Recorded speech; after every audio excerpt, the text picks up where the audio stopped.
জিন্দাত কই আছে আছে ভাই আছে ও যাও তুমি যাও না আমি না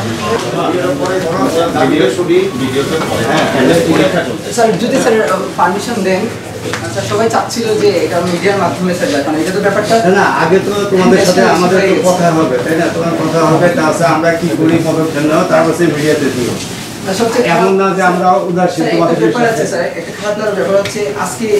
বিসি মহোদয় আমাকে টেক্সট করেছেন আমাদেরকে ইনফরমেশনটা আমরা পাঠিয়েছিলাম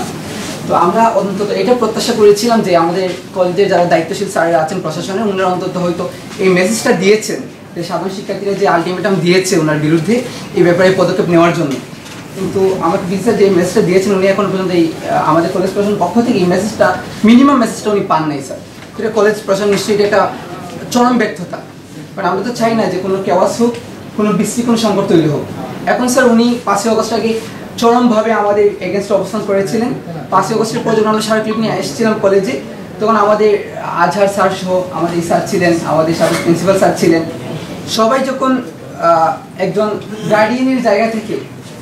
আমাদের হাত ধরে অ্যাপ্রোচ করেছেন ওই জায়গাতে আমরা কনসিডার করেছি তারপর যেটা কি হলো উনি স্টিল নাও উনি একটার পর একটা হচ্ছে ইরিটেট করে বিভিন্ন জুলাই অভ্যুত্থানকে উনি প্রথমে বলছে মেটিকুলাস তারপর হচ্ছে উনি সাম্প্রদায়িক বিভিন্ন দাঙ্গা সৃষ্টি হইল বিভিন্ন ধরনের ইরিটেট কথাবার্তা ইভেন আমার আইডিওলজি ছাত্রীগুলো না তাও আমি বলছি উনি একজন কলেজের টিচার উনি কি করেছেন উনি ওনার ফেসবুক ওয়ালেতে উনি তারেক রহমানের বিরুদ্ধে উনি বক্তব্য দিয়েছেন তো দেশ মিনিট উনি একটা বিভাজন তৈরি করে দিচ্ছেন কলেজের ভিতরে শুধু এটা না আপনি দেখবেন জয় বাংলা স্লোগানে ওনার বিশাল এক্সাজারেট করা তারপর হচ্ছে ইভেন আরও একটা খুবই গুরুতর অভিযোগ যেটা হচ্ছে ডিপার্টমেন্টের যে সকল মেয়েরা হচ্ছে পর্দা করে আসে উনার আইডিওলজিতে আমার কোনো কথা নাই স্যার বাট উনি হচ্ছে যারা পর্দা করে আসে উনি চরমভাবে অ্যাবিউজ করেন চরমভাবে ইনসাল্ট করেন আপনি অবজার্ভ করে দেখতে পারেন স্যার তারই ভিত্তিতে আমরা 48 ঘন্টা একটা আলটিমেটাম দিয়েছিলাম স্যার আমরা স্যার ওনার প্রত্যাহার ছিল এটা আমাদের দাবি এবং আজকে এখানে আমি সবাই সাধারণ শিক্ষার্থী হিসেবে আসছি এখানে আমার বৈষম্য ছাত্র আন্দোলনের পরিচয় আসি নাই এখানে প্রত্যেকটা ছাত্র সংগঠন আছে ছাত্র শিবির আছে এখানে বৈষম্য ছাত্র আন্দোলন আছে ছাত্র অধিকার পরিষদ আছে প্রত্যেকটা সংগঠন আছে আমরা চাই না ওনাকে এবং আমাদের একটা অফিসিয়ালি ঘোষণা আছে স্যার কারণ আমরা তো আগের ওনাকে আমরা এই ব্যাপারটা ছাড় দিয়েছি দ্যাটস ওয়াই আমরা আর কনসিডার করতে পারছি না আমরা ওনাকে বলেছি যে ওনাকে কলেজে ঢুকে আমরা নিষেধ করেছি ছাত্র শিক্ষার্থীদের পক্ষ থেকে স্যার এটাই স্যার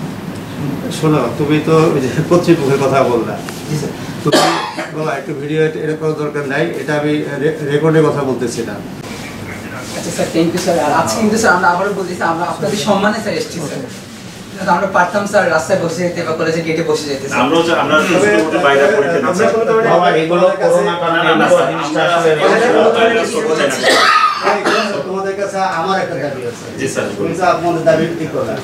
হ্যাঁ তোমরা তো নেতৃত্ব দাও মনে হচ্ছে তোমরা ছাত্র ওই যে ক্লাসে আসে না এই ব্যাপারে তোমরা কি করো না আমরা স্যার যে বাস চালু হলে স্যার ইনশাআল্লাহ ছাত্র উপস্থিত বেড়ে যাবে কারণ এই যে তুমি জানো জাতীয় বিশ্ববিদ্যালয় থেকে কি আমাদেরকে এবার এরা যত স্ট্রিক্ট হয়েছে এবার যে আমি কি করবো আমি নিজেও বুঝতেছি না এগুলা কেমন করে ম্যানেজ করবো প্রথম দিয়ে কষ্ট হবে আমার মনে হয় যেটা কিন্তু আমি কন্টিনিউ ধরে রাখতে পারি না আমাকে তো এবার কিছু তো মানে বাদ দিতেই হবে না যত ওই জাতীয় বিশ্ববিদ্যালয়ের ভিসি মিনিস্ট্রি কমপ্লেন করবে আমাদের বিরুদ্ধে ঠিক আছে তোমরা এটার চেষ্টা করো বুঝতে দিবা আমরা এটা বারবার বলার চেষ্টা করি স্যার না তোমাদের সাথে যেমন নেটওয়ার্ক আছে সব ছাত্রদের আমাদের তো অতটা নাই আমার আসলে আমি বলতে পারবো